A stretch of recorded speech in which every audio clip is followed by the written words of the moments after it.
Okay, injury update as far as the new guys. Ed Wing's got a shoulder. Wiz has the calf. Jackson has a hip. And Cumbie has a foot. Again, all those are kind of bumps and bruises. But we'll see what happens come Friday night. Short turnaround. With Kern and Calhoun, did you make the roster moves on them yet, or are you going to wait? Did you put them on IR? Well, they're going to end up going to IR. I don't know if Reggie's made that move yet or not, but they'll go to IR with the ACLs. Any update on Curry? No, Curry's still in LA. He's receiving a series of treatments and probably have him back next week. Got a couple open see rosters. Friday night, Coach? Improvement. You know, I'm hoping to see that we get better from week 1 to week 2, and I've said that all along. We'll continue to say that. You know, our job is to get better every week and get ready and prepare for the opening game of the season, and so that's what we're aiming to do. Now you couldn't have anything with them yesterday, right? We had a little workout with them yesterday afternoon. So how much time can you spend on all the corrections that you want to make from that game? We got enough time yesterday to be able to go through the corrections, watch the tape with them, because we're on a short week. You know, we have to give them 5 days off before the last preseason game, so they'll catch up a bonus day after this game before Detroit.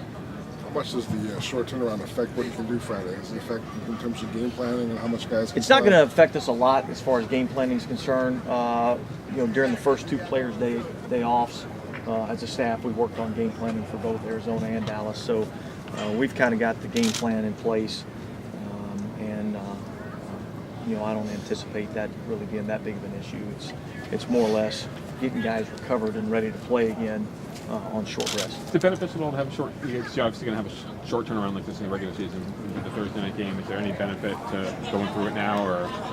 Well, I mean, yeah, a little bit, but it's a totally different mindset as far as how we go about practicing during a short week during training camp as opposed to during the regular season. You know, I think our starters got, you know, anywhere from 8 to 12 reps in the game the other day, so it's a little bit different feel than when they're getting, you know, 30, 40, 50, 60 snaps in a game, so it's a little different. Pryor's self-assessment the other night was really harsh, and they even at one point said everybody was great except for me. You know, I know you want a guy to be self-critical, but do you also want him to sort of have some perspective? I mean, how do you balance the? Listen, that's what our job is as coaches is to try to keep that balance for him.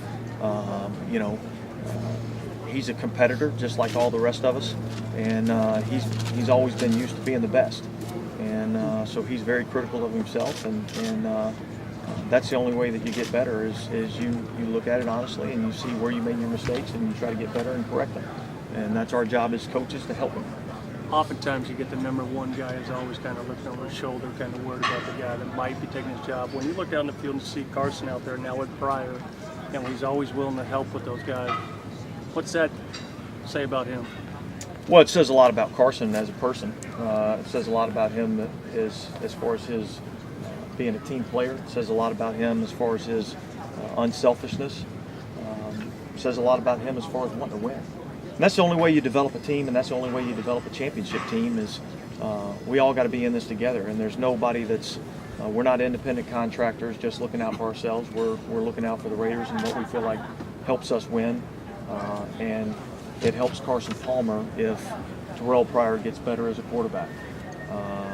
You know, if Christo Billakidi gets better, it helps Tommy Kelly and Richard Seymour. Because we're in this for one reason and one reason only, and that's to win, and we need everybody to do that. You see a guy like Ford who seemed to have a really good camp going into that game and then had a kind of a bad night.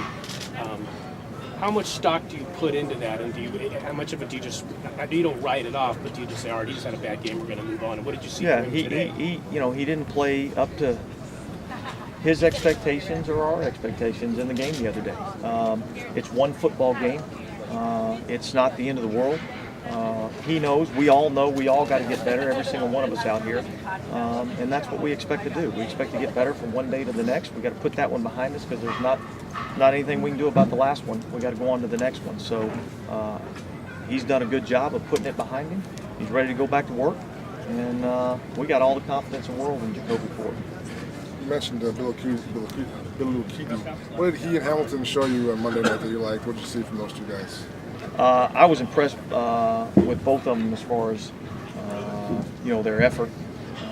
I thought Christo specifically on the run defense. I thought he was pretty powerful in there, and that's things that he's got to work on and continue to get better. So it was good to see him play the run well, and it was good to see Hamilton with a nice pass rush and getting a sack on the quarterback.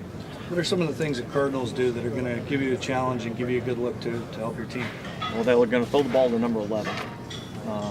He's a good player.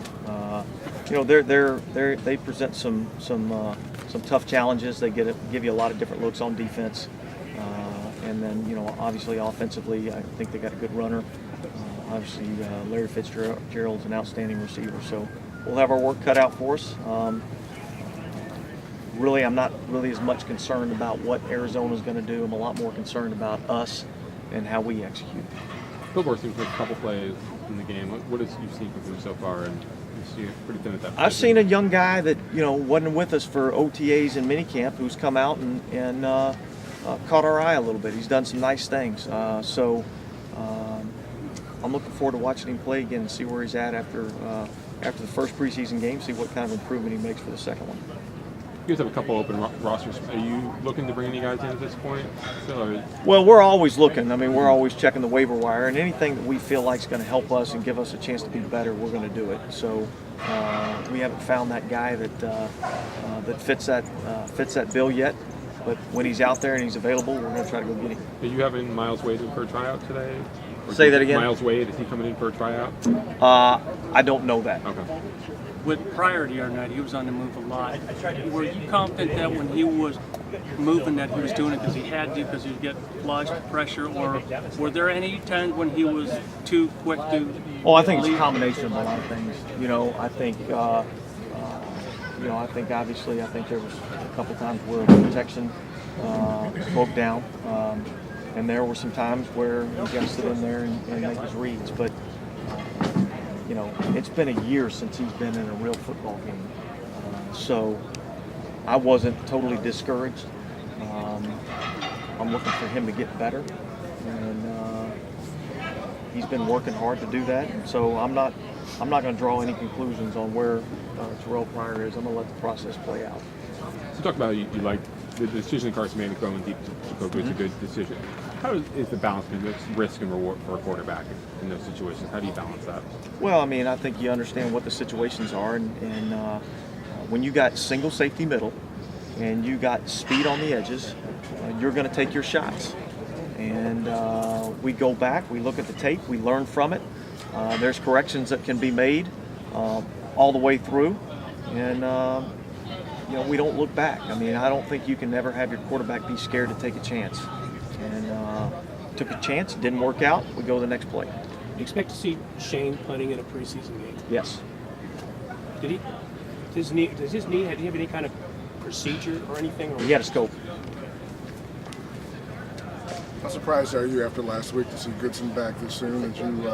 It's been nice to see him out here? It was great to see him out here.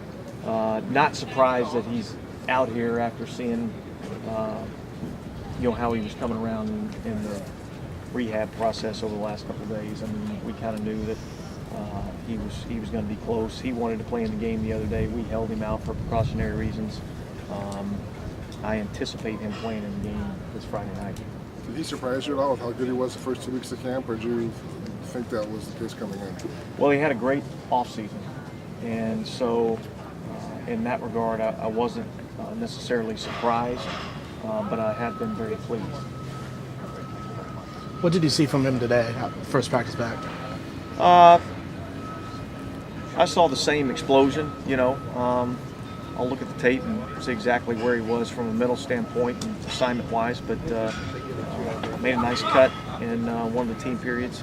So I didn't see any ill effects. Just pretty much a no pads week because of the short week. Yeah, we'll be kind of like we were today. Yeah. Got to get him back and get him ready to play. Does that do it? Thank you, Dennis. All right, guys, thanks. Thanks. All right, thanks, On a Ben. short schedule.